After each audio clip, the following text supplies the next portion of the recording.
guys, there is still one more tournament left in BRO. That is the most exciting and important tournament of them all. The Overdress format, right? D, standard. Take a deep breath.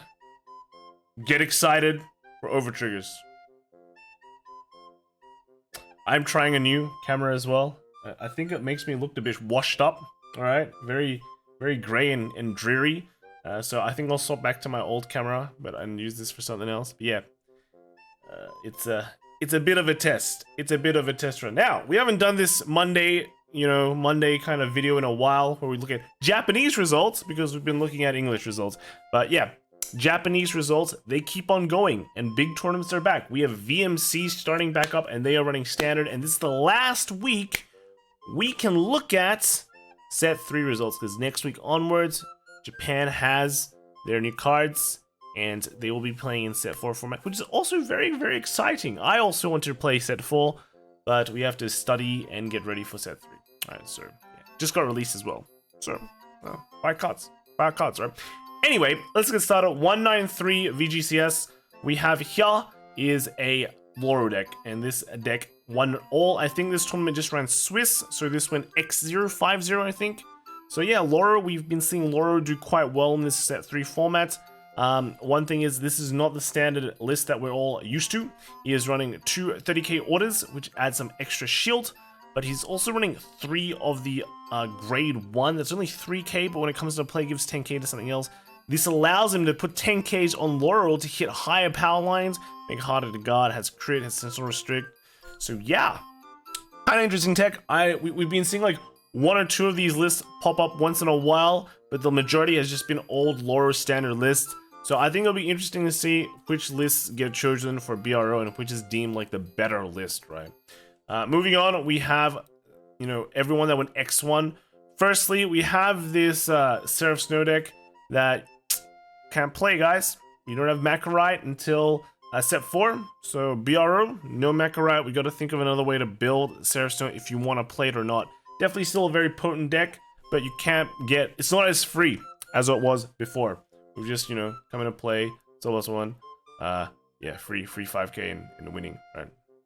Anyway, next we have is this Flagberg that I just don't know how he, I guess 4-1 is okay. He can high roll quite a few games. He's running a heavier order lineup for Spiritual Body Condensation. Also running Twisted Malice, which is, it's just, I don't know. I don't feel it. You have to sack, I think it's sack 2, just put this into soul, and then you also countercharge. So you're filling up your soul and your countercharge. You definitely need the soul a lot more because this deck just uses up quite a lot of soul.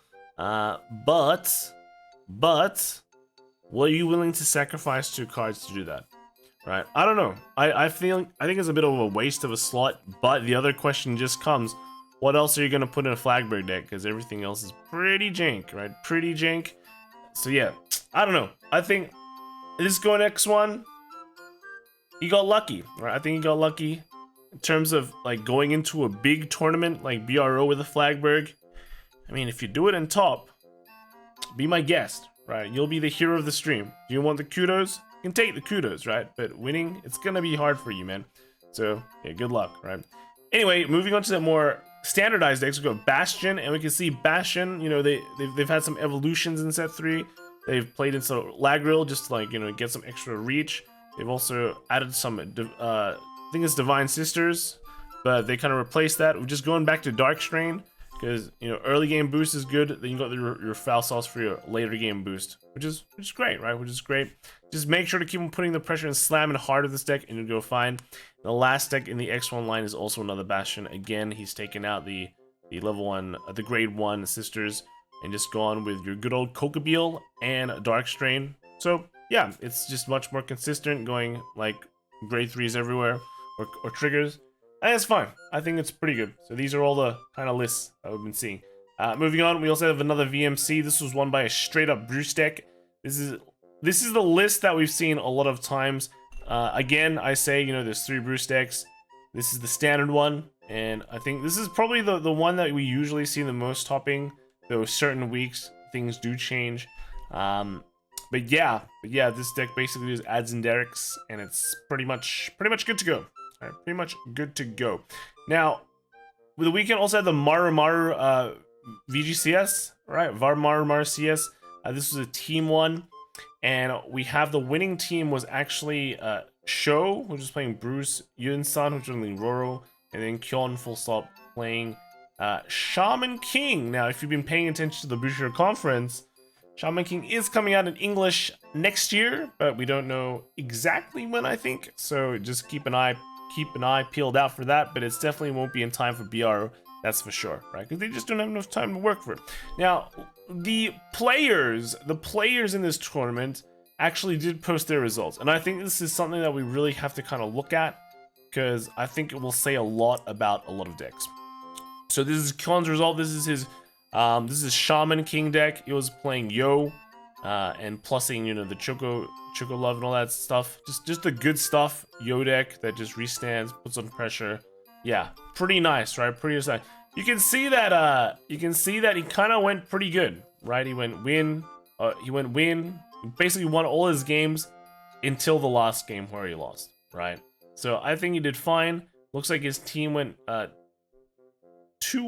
I guess, 2-1 for making the top cut, which is, you know, that's just basically how it is. I think they went top 4. But yeah, you know, when you have a team tournament, you just have less technically players. You have more players, but you have less teams.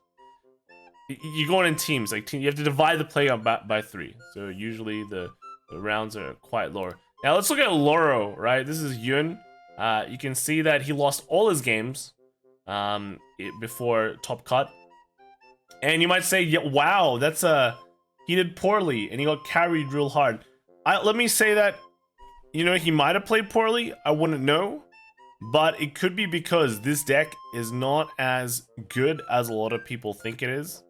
If we look at the conversion rates for Loro, this is definitely a deck that a lot of people bring like a lot of, just because it's so simple, it's easy to play, it's very potent.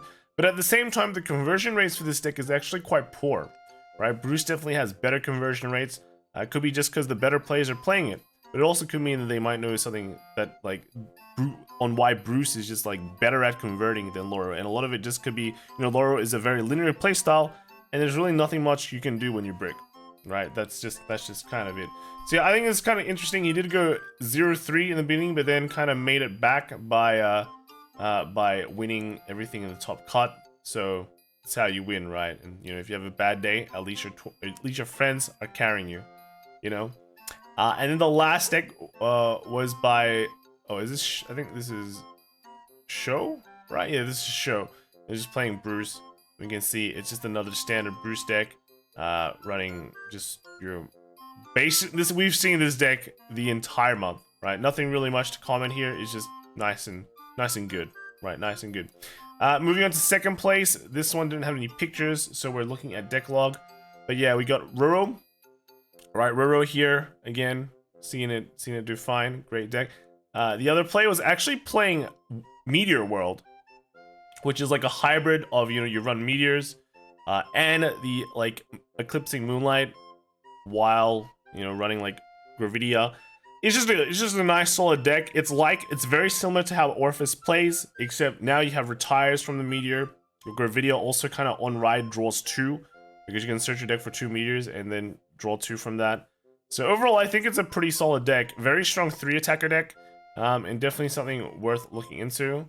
But yeah, it's just kind of, we've seen, I think recently we've seen people on Twitter post some of their ideas behind it. This is only one of them. I think in VG Top Decks we saw another picture of this, and then, you know, there was a note written in Japanese on how this deck works and all that. And I think it's definitely a good read. It's definitely very interesting to see another hybrid deck in D. Right, makes the format exciting, right? Exciting. And the great thing is you can build it in English, right? It's Macarite, you know. And then lastly, we have Bruce, and this is just the Quen Lo version of Bruce that's been played. But yeah, again, we see another version of Bruce. Bruce just doing so many wonderful and beautiful things, right? Let's move on to third place. Third place, we have another Bruce list. This one is playing the defensive Bruce. So far, we've been seeing like every single version of Bruce just popping up, showing that, I don't know what that shows. It shows that the format, at least, is very Bruce diversity. Bruceversity is quite high. I don't know, right? But sooner or later at BRO, I think one person can show us which one is the best Brew's deck. Right? Which one will be the best Brew's deck? The second player in the team played Loro as expected, just because it's just so... It's easy to play, I guess. Very easy to play, and you can see this one's just the standard build.